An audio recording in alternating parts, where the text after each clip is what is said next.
Assalamualaikum warahmatullahi wabarakatuh. Hai semuanya, saya Almira Indairsani dari kelas 11 MIPA 5. Pada kesempatan kali ini, di sini saya akan mempresentasikan video pembelajaran tentang sistem ekskresi manusia. Yang pertama, mari mengenal sistem ekskresi pada manusia. Jadi, tubuh kita memiliki organ-organ penting seperti paru-paru, hati, ginjal, dan kulit yang disebut sistem ekskresi. Fungsi sistem ekskresi pada manusia adalah melakukan proses pembuangan zat-zat beracun sisa metabolisme tubuh kita dan menjaga keseimbangan cairan dalam tubuh kita. Misalnya, karbon dioksida. Tubuh kita memproduksi CO2 karena metabolisme respirasi sel dan nitrogen yang berasal dari hasil metabolisme protein. Kedua zat ini sudah nggak dibutuhin lagi sama tubuh kita, sehingga jika tidak dikeluarkan, maka zat tersebut akan jadi racun di dalam tubuh kita. Kalau tubuh kita kebanyakan karbon dioksida, zat tersebut bisa menurunkan pH darah kita dan akhirnya darah kita bakal jadi lebih asam. Jika sudah begini, kita akan mengalami asidosis yang ditandai dengan rasa mual, pusing, sakit kepala, dan rasa tidak nyaman lainnya.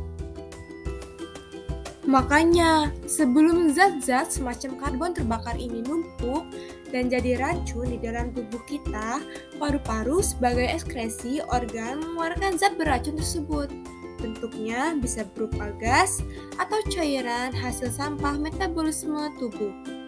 Sampai di sini sudah paham kan kenapa sistem ekskresi penting banget?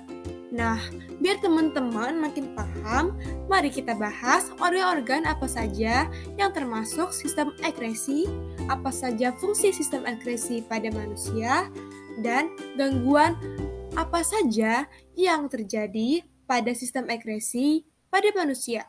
Dan juga cara mencegah gangguan sistem ekskresi pada tubuh manusia.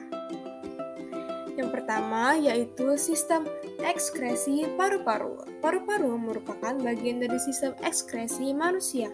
Paru-paru sebagai organ ekskresi mengeluarkan karbon dioksida dan uap air saat kita bernapas melalui hidung atau mulut. Ketika menarik nafas, paru-paru akan memasukkan oksigen, kemudian mengeluarkan karbon dioksida beserta uap air. Udara yang masuk melalui hidung akan masuk menuju trakea melalui tenggorokan, dan dari sana udara akan dipilah ke saluran-saluran udara atau bronkus dan memasuki paru-paru kita. Udara yang kita hirup akan dipilah lagi ke dalam bronkiolus menuju kantung udara atau alveolus. Di sini terjadi pertukaran antara oksigen dan karbon dioksida. Oksigen dalam alveolus kemudian akan diserap oleh pembuluh darah yang disalurkan ke jantung. Oksigen kemudian dipompa oleh jantung menuju sel-sel tubuh kita. Proses metabolisme ini menghasilkan karbon dioksida yang akan diserap oleh darah dan dibawa kembali ke paru-paru untuk dikeluarkan dalam bentuk gas dan cairan.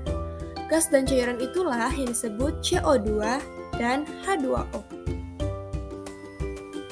Dan ini adalah bagian-bagian pada paru-paru, terdiri atas trakea, bronkus, bronkiolus, alveolus, dan diafragma.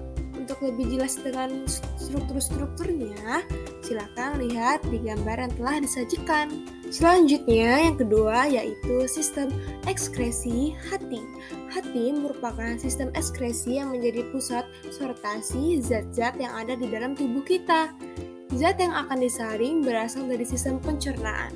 Sistem ekskresi hati berfungsi memilah zat-zat mana saja yang masih berguna bagi tubuh, yang harus dibuang, dan harus diolah lagi.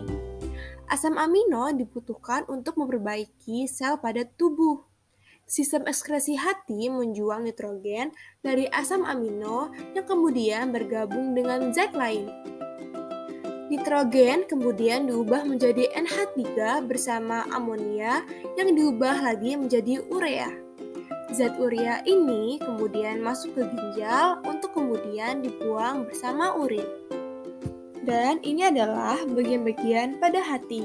Secara garis besar, hati terdiri atas dua lobus, yaitu lobus kanan dan lobus kiri. Supaya teman-teman makin paham apa saja yang ada di dalam hati, silakan lihat gambar yang telah disajikan ini. Selanjutnya yaitu yang ketiga, sistem ekskresi ginjal. Sistem ekskresi yang satu ini terletak di belakang rongga perut, tepatnya di kanan dan tulang kiri belakang kita. Letak ginjal kanan lebih rendah dari ginjal kiri karena memberi ruang untuk hati. Bentuk ginjal sekilas mirip kacang merah, tapi dengan ukuran yang jauh lebih besar. Ukurannya hampir sama dengan kepalan tangan kita, sekitar 10 cm, dan beratnya kurang lebih 100 sampai 175 gram, tergantung dari umur dan jenis kelamin. Dalam sistem ekskresi tubuh, ginjal berfungsi menyaring zat-zat sisa metabolisme dalam darah, terutama dari hati. Ginjal juga berfungsi mengolah zat-zat beracun tersebut menjadi cairan bernama urin. Urin ini kemudian akan disalurkan melalui ureter ke kandung kemih dan akan dikeluarkan melalui uretra.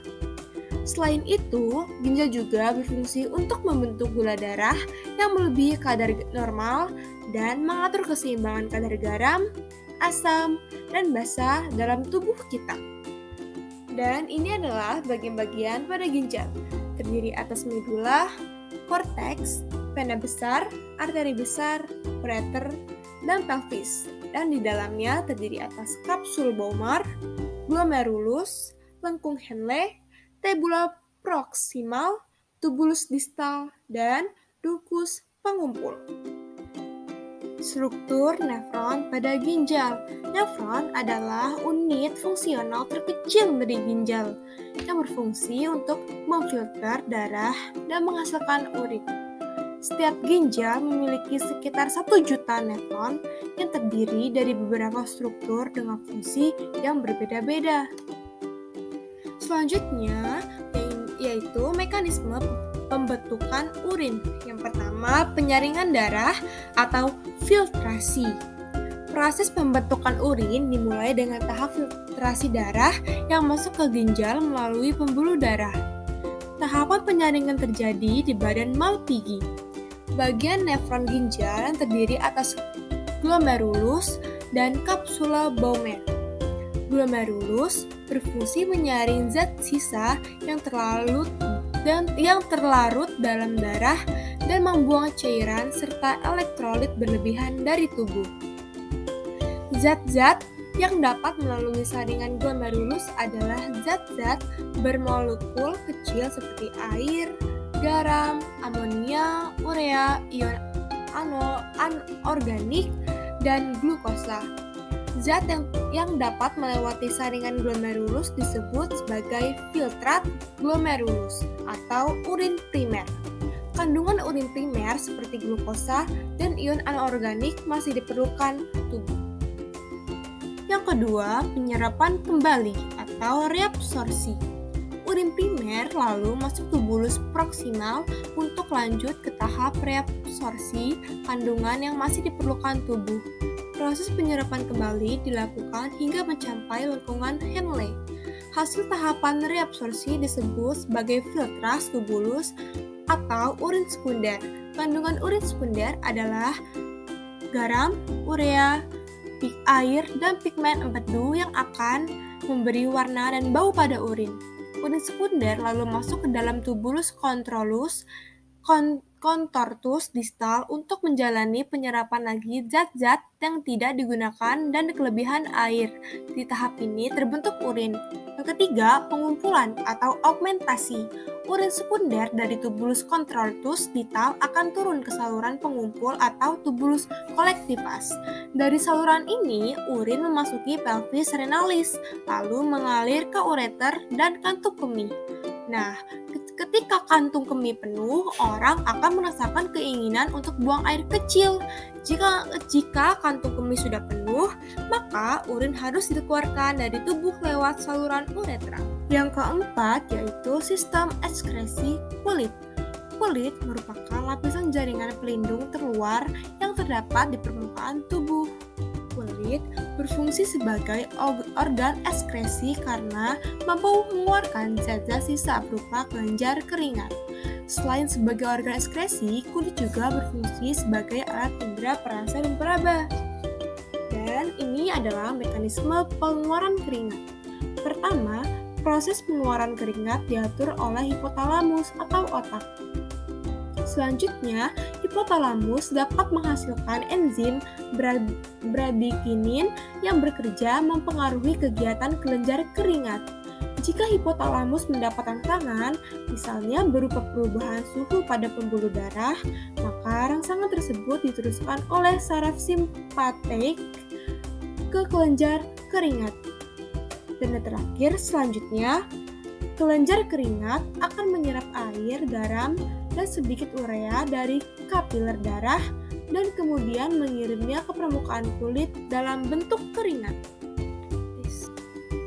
Kulit terdiri dari 3 lapisan. Masing-masing lapisan mempunyai fungsinya sebagai berikut. Yang pertama yaitu epidermis atau lapisan kulit ari. Epidermis adalah lapisan kulit manusia paling luar yang terdiri atas jutaan sel kulit yang diikat oleh lipid. Secara umum, epidermis bertindak sebagai perlindungan dari air, infeksi, dan hal-hal eksternal lainnya. Yang kedua yaitu dermis atau lapisan kulit jangat. Dermis merupakan lapisan kulit yang terletak di bawah lapisan epidermis. Fungsi dermis pada lapisan kulit manusia antara lain membantu mengatur suhu tubuh, membuang kotoran, membuat kulit terlihat halus dan lembut. Yang ketiga yaitu hipodermis atau jaringan ikat bawah kulit. Lapisan ini terletak di bawah dermis, di antara lapisan jaringan ikat bawah kulit dengan dermis dibatasi oleh sel lemak.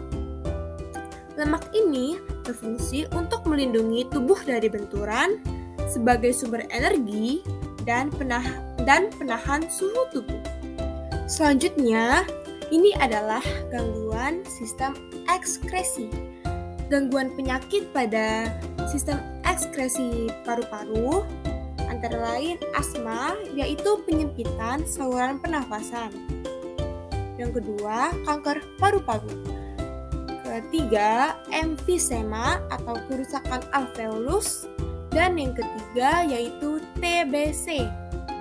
Dan gangguan sistem ekskresi pada hati antara lain hepatitis atau radang pembengkakan hati oleh virus. Yang ketiga, sifiosis, menghasilkan guratan pada hati. Yang keempat yaitu Wilson, penyakit turunan karena tingginya kadar zat tembaga dalam hati. Dan ini adalah gangguan sistem ekskresi pada kulit antara lain. Yang pertama, jerawat, itu gangguan pada kelenjar keringat. Yang kedua, alergi, infeksi karena bahan atau makanan yang dimakan. Ketiga, kudis, dan keempat, kurap. Selanjutnya yaitu gangguan sistem ekskresi pada ginjal. Antara lain, yang pertama, diabetes mellitus, diabetes insipidus, albuminura, nefritis, dan batu ginjal. Berikut ini cara mencegah gangguan sistem ekskresi pada tubuh manusia. Yang pertama yaitu rutin berolahraga. Rajin berolahraga seperti jalan santai atau berlari kecil merupakan salah satu cara untuk menjaga kesehatan ginjal dan paru-paru. Yang kedua yaitu menghindari rokok, salah satu menjaga kesehatan pada paru-paru dan untuk organ ekskresi lainnya dengan cara menghindari asap rokok. Yang ketiga, menghindari minuman beralkohol. Minuman ini mengandung zat berbahaya sehingga berpengaruh pada kinerja hati. Keempat, hindari menahan buang air kecil. Jika kita sering menunda buang air kecil, hal itu bisa memicu pembengkakan pada kantung kemih. Akibatnya rentan terjadi infeksi saluran kemih atau ISK. kelima, mengkonsumsi cukup air. Manfaatnya bisa mengoptimalkan kinerja ginjal dan kulit. Proses pengaliran darah ke ginjal akan berjalan lancar dan produksi keringat pun lancar. Keenam, memiliki pola makan yang sehat. Dengan pola makan yang sehat, beban kerja hati dan ginjal tidak terlalu berat, sehingga keduanya bisa selalu sehat. Yang ketujuh, istirahat yang cukup. Sebuah studi mengatakan bahwa kurangnya waktu istirahat di malam hari bisa memicu timbulnya jerawat akibat peningkatan hormon kortisol. 8. Tidak berlebihan mengkonsumsi obat. Konsumsi obat terlalu berlebihan akan mengakibatkan kerja organ hati semakin berat. Yang kesembilan yaitu selalu jaga kebersihan tubuh. Jika kita tidak memperhatikan kebersihan tubuh kita akan terjangkit gangguan pada kulit seperti manu, kurap, dan yang lainnya. Sekian hasil presentasi dari saya. Terima kasih. Wassalamualaikum warahmatullahi wabarakatuh. Dadah.